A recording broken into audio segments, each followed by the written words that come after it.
7 de la mañana, 12 minutos. Esta historia que gira en torno a la Unidad Nacional de Gestión del Riesgo y Atención de Desastres no tiene fin. Se abre un nuevo capítulo y es esa destinación extraordinaria de 1.4 billones de pesos que se hizo desde el Ministerio de Hacienda en una adición presupuestal. ¿Para dónde se fueron?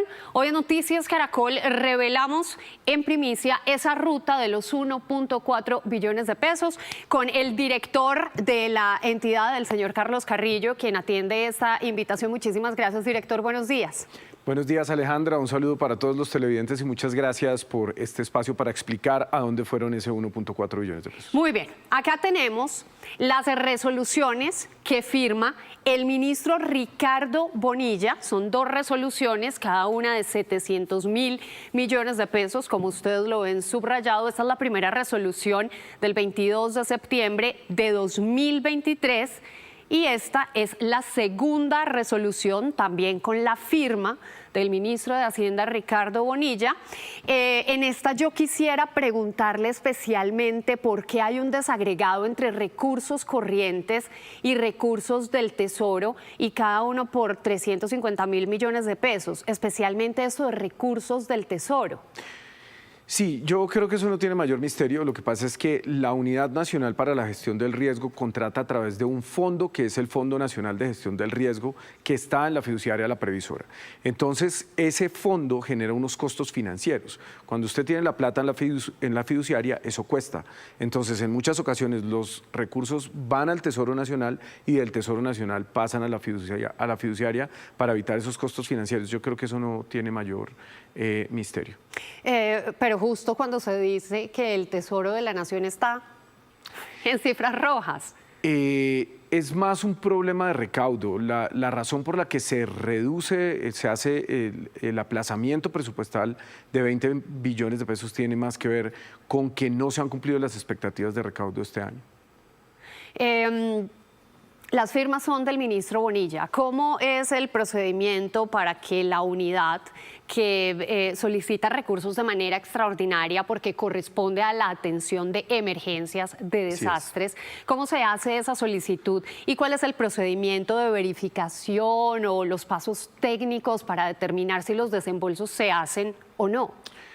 Bueno, pues esos pasos de verificación y esos pasos técnicos están en Hacienda, digamos que debe ser el sector Hacienda quien haga esos estudios, pero hay algo que me parece sumamente importante decir, y es que la ley, nuestra ley 1523, que rige la gestión del riesgo en Colombia, garantiza que los recursos existan.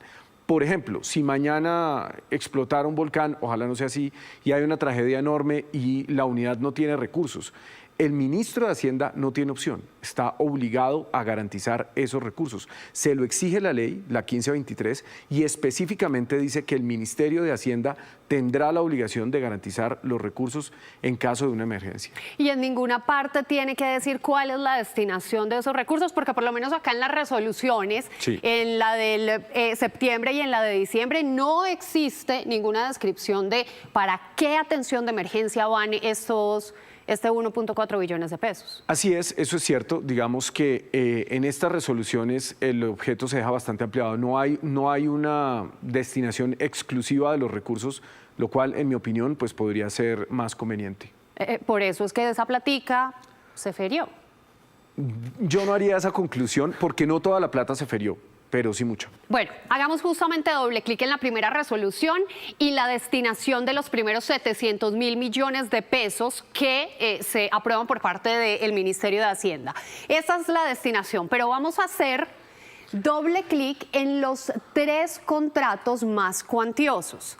Las adiciones presupuestales de esa primera resolución son para Califa, para Intraffic y para Constructora Caribe CIC. Aquí creo que hay también una complicación especial con Intraffic, director. Efectivamente, así es. Esta empresa Intraffic ha sido una empresa muy cuestionada por su papel en proyectos en La Guajira. Dicen que es una empresa de papel creada en Barranquilla, muy pequeña, que manejó una cantidad bastante importante de contratos, más de 40 contratos. Y aquí, por ejemplo, llama mucho la atención pues que esa empresa que recibe estos contratos es a la vez la interventora de las obras de La Guajira que generaron tanta polémica hace un par de meses con los jagüeyes. ¿Los jagüeyes están o no están? ¿Existen? Yo creo que varias de esas obras no se ejecutaron de la manera más correcta y sobre todo el problema tiene que ver con la forma en que esta dirección de Olmedo López y también su antecesor, el Mono González, el director de la unidad de riesgo del gobierno de Iván Duque, manejaron el tema de la maquinaria amarilla. Esas horas de maquinaria amarilla que se envían a los municipios generalmente no tienen ningún control y en mi opinión pues eso es una máquina de hacer dinero. Usted ha dicho reiteradamente que el tema de la maquinaria amarilla termina siendo un bebé en pañales comparado con el escándalo de los carrotanques. Yo creo que los carrotanques no tienen ni punto de comparación con la magnitud de la maquinaria amarilla. Nosotros podemos tener cientos de miles de millones de pesos en maquinaria amarilla que se entregó sin CDP, es decir, sin certificado de disponibilidad presupuestal. Y eso pone al gobierno en un gran Traduzcámosle apuro. eso, por favor, a los televidentes. ¿Qué significa? Cuando usted va a hacer un contrato en el Estado, necesita asegurar que la plata está. Sí. Entonces, se saca un certificado de disponibilidad presupuestal, un CDP. En la mayoría de los casos de la maquinaria amarilla que se contrató en el gobierno de Iván Duque y en la administración de Olmedo López, ese procedimiento no se hizo. Entonces, aparecen muchos contratistas que además seguramente muchos nos están viendo y pues a ellos se les adeuda dinero. Nosotros tenemos que pagarle, pero nosotros no tenemos la certeza de que efectivamente esas obras se hicieron de la manera correcta. Ahí no hubo una correcta auditoría y eso es muy problemático porque muchas horas de esa maquinaria puede que no se hayan utilizado, pero sí hay que pagarlas. ¿Y por qué es tan difícil determinar si se hicieron o no las acciones para las cuales fueron destinadas esas platicas? Yo creo que ahí debe haber dolo, porque por supuesto que hoy existen las capacidades técnicas para saber en dónde está una máquina. Si yo tengo una retroexcavadora, yo hoy puedo saber a través de un GPS en dónde está. Puedo saber a través de la telemetría de esa máquina cuántas horas trabajó, cuánto combustible consumió. Pero pues aquí simplemente se giraban los recursos, se hacían las órdenes de proveeduría. Esto es muy importante. Eso no son contratos normales del Estado. Es una orden de proveeduría que se da a razón de la emergencia. Muy bien, avancemos en el tema de la ejecución, porque usted me decía que toda la plática no fue feriada. No toda se fue de esos primeros 700.000 millones, pero casi toda. O sea, por ejemplo, en este caso se comprometieron pues casi la totalidad de los recursos. Para que ustedes lo puedan ver ampliado. Ahí está, director. De los primeros 700.000 quedaron 14.575 millones. Qué vergüenza. Eran grandes ejecutores. O sea, hay que decir que Olmedo pues ejecutaba los recursos a una velocidad sorprendente.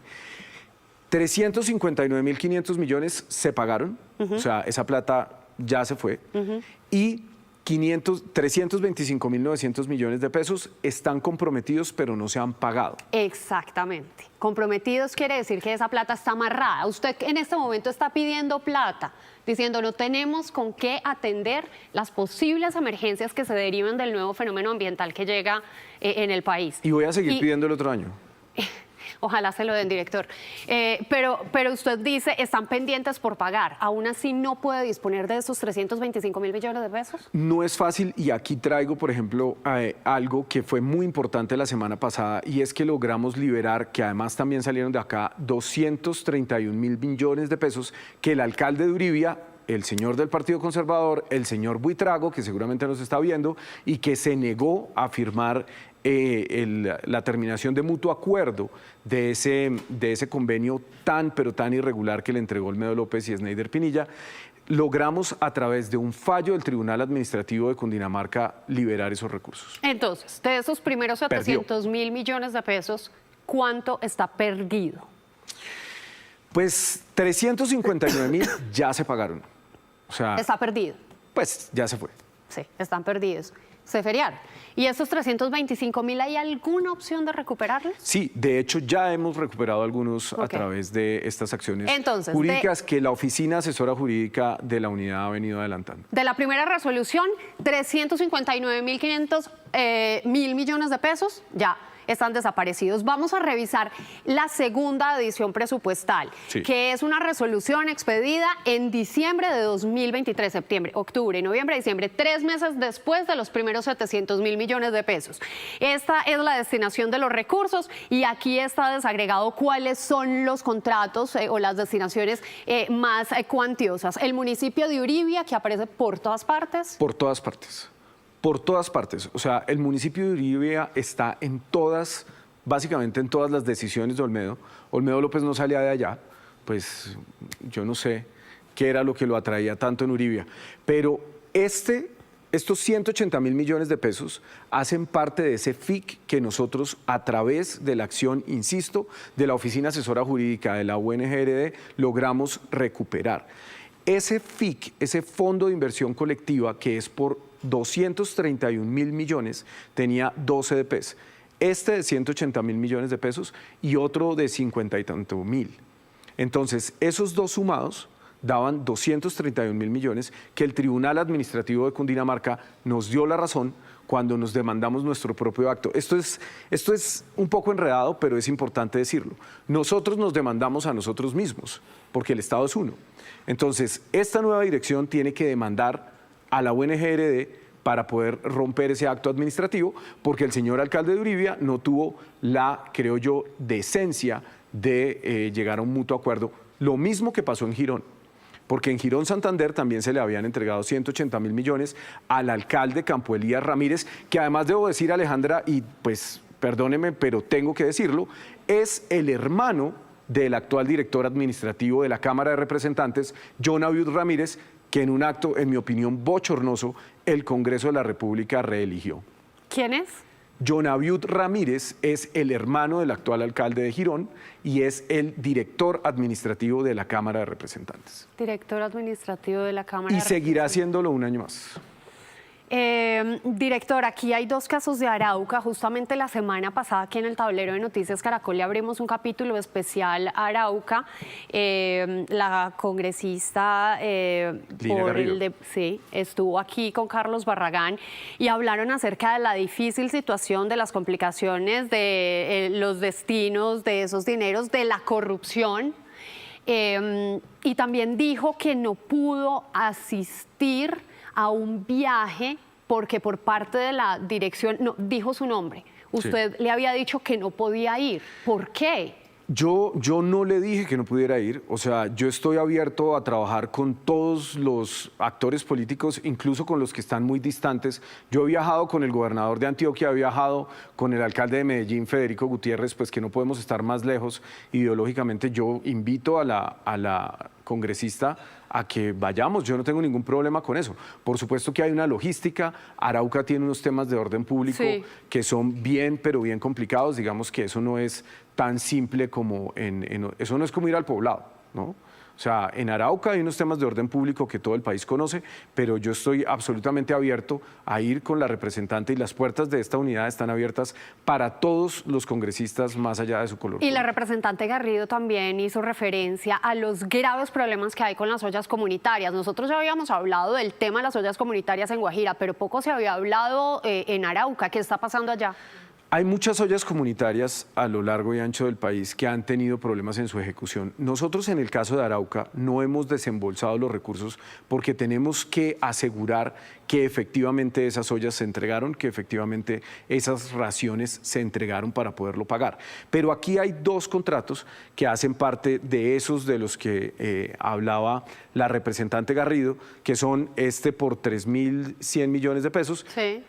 Maquinaria amarilla nuevamente y creo que es Construcción Servicios. Así es. Construcción Servicios, suministros. Son también contratos de obra, pero pues nosotros estamos haciendo pues al detalle la supervisión de esto para ver si se ejecutó de la manera correcta y podemos pagarlo. Hay varios de esos que se han seguido pagando porque pues las obras se ejecutaron. De la plata que usted no ha pagado, ¿qué ha pasado? De la plata que usted, por ejemplo, el capítulo de Caregato, que también ya lo hemos abordado. El contratista estaba pidiendo 50.000 millones de pesos extras porque no tenían plata para ejecutar el proyecto. ¿Qué pasó con eso? Ustedes dijeron, no más platica.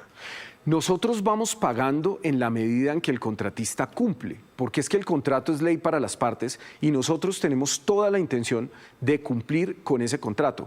Pero si el contratista no hace lo que le toca, el objeto de ese contrato es cerrar el chorro. Sí. Y el chorro, después de casi 9 meses, sigue abierto. Y el mismo contratista dice, el contratista, y ojo con eso, no es que la unidad haya decidido dejar abierto Caragato, es que el contratista le dice al interventor que no puede seguir lanzando bolsas porque el río está muy alto. Eso lo dice el contratista. Y yo pues pongo eso en evidencia y el contratista lo que hace es contratar a Jaime Lombana para entutelarme. Pero bueno, digamos que yo siento que a veces este contratista quiere llevar esto a un término político y yo no voy a entrar en esas discusiones. Lo que políticas. resulta increíble es que mientras que ustedes siguen en esa puja, sigue la Mojana afectada, director. Entonces ahí, ¿quién se echa eso al hombro y dice, yo ayudo a esta gente? Pero nosotros estamos entregando ayudas humanitarias en La Mojana. El 70% de las familias que están en el registro de damnificados, que son a las que les podemos entregar ayudas, ya recibieron ayudas en Majagual, en Ayapel, en Guaranda, No, claro. también en San Jacinto del Cauca, y nosotros hemos cumplido con la entrega de esas ayudas, pero además nosotros tenemos la intención de hacer reasentamiento en los lugares del riesgo no mitigable, pero hasta que ese contrato no se resuelva, bien sea que se termine o bien sea que el contratista dé un paso al costado, la unidad no puede hacer un contrato sobre otro contrato. Eso sería detrimento patrimonial. No, increíble. Bueno, director, de ese segundo contrato, ¿cuánto se ferió? ¿Cuánto ya no existe? De los segundos, perdón, no contrato, quise decir adición. De los segundos 700.000 millones de pesos. De esos segundos 200.000 hay menos dinero comprometido, solamente 258.000 millones. Solamente. Y hay 240.000 ¿Amarrado? millones de pesos que no están comprometidos. Bueno. O sea, 500.000 millones de pesos están amarrados, 258.000 ya se pagaron y 201.000 millones están comprometidos pero no pagados. Entonces, 258.000 millones que ya salieron, que no hay Ya nada se que pagaron. hacer, y 300, ¿qué dijimos? Del anterior, 359.000 millones. ¿Cómo le va Medio con la billón de matemática? pesos. Medio billón de pesos de los 1.4 billones de pesos Pagados. que entregó el Ministerio de Hacienda con la firma del ministro Ricardo Bonilla a la unidad. O sea, Así es. 600.000 millones, me están diciendo. Ya sacaron allá la calculadora en Master y nos ayudaron. 600.000 millones de pesos que se desaparecieron y no hay plata, Bueno, que es lo más grave. es difícil saber cuánto de eso. El problema son el tamaño de los contratos. O sea, por ejemplo, este contrato en Cotorra. Que ese sonó mucho la semana pasada. Así es. Tras las declaraciones De de Olmedo Olmedo López. en la Corte. Este que dijo contrato- que este contrato había sido por orden del ministro Bonilla para beneficiar a Wadid Mansur. Bueno, pero yo aquí debo decir una cosa. Por supuesto que si alguien cometió un delito o se salió de la ley, pues tiene que asumir sus responsabilidades. Pero hay algo que es bien extraño en el caso de las declaraciones de Olmedo López y es que el ministro de Hacienda no es un superior jerárquico del director de la Unidad Nacional para la Gestión del Riesgo.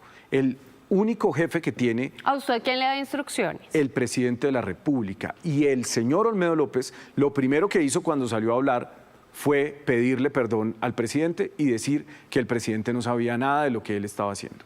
Eso lo dijo Olmedo López. Entonces, que Olmedo López venga a decir ahora que los ministros son sus jefes, pues eso simplemente no es cierto, porque el director de la unidad, para bien o para mal, tiene un enorme poder y por eso el señor Olmedo hizo lo que hizo. Ok, eso bueno, lo determinará ya la justicia. Director, nos tenemos que ir. ¿Qué hay para concluir en el caso de Cotorra, de Saravena y de Uribe? Esos contratos son astronómicos. O sea, como usted puede ver, un contrato cualquiera en un municipio de Córdoba es de 45.000 millones de pesos. Un contrato como el de San Jacinto del Cauca es de 130.000 millones de pesos y es altamente probable que muchos de los contratos que firmó Olmedo López, así como hizo con los carrotanques, tengan sobrecostos. Por eso es muy importante que a la unidad se le reconozca como víctima en estos procesos de principio de oportunidad, porque sería vergonzoso para el país que estos señores, estos bandidos, Olmedo López y Sneider Pinilla, pues entregaran 300 millones de pesos o 1.000 millones de pesos y se fueran a una guarnición militar a pasar, no sé, a jugar ping-pong o a pasar la vida en 4 años mientras desangraron al Estado.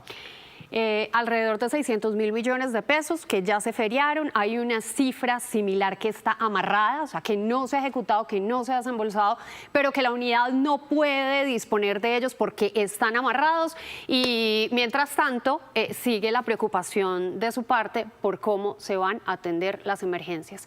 Director, pues muchísimas gracias por venir y desagregar la ruta que tomaron esos 1.4 billones de pesos.